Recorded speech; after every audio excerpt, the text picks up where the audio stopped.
น้ำสองป่วยใส่ตัวแม่อยู่กลางทุ่งนาเลยนี่ตัวน้อยอยากให้พอมุดตัวจะปอดซื้อจุอะไรจองตกแล้วเท่านั้น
ห่างบ่ได้งานปานใดแล้วแต่ว่า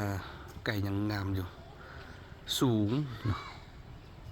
ไก่สูงตัวไก่เชียๆนะตัวนั้นนะตัวไก่เชียๆก็ตื่นชอบกับปิจาซะแต่สิยังจังโอเคเกินน่ะจะได้โปซะนั่นน่ะ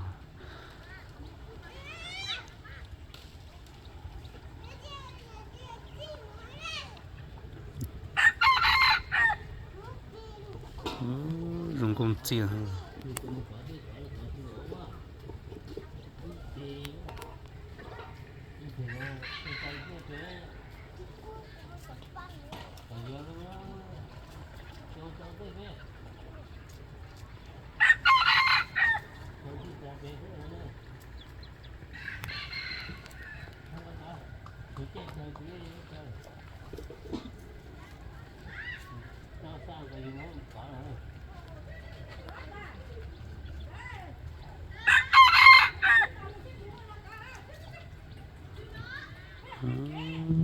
人工蛋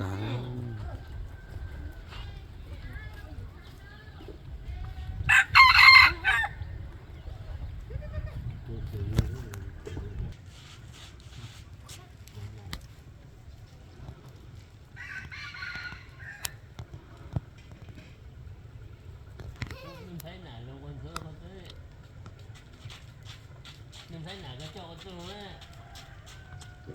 好像你睇哪个咩叫我做？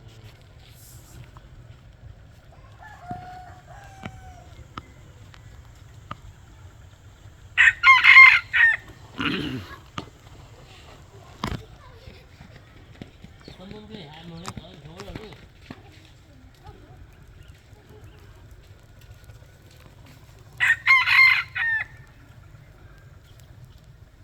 知道这球。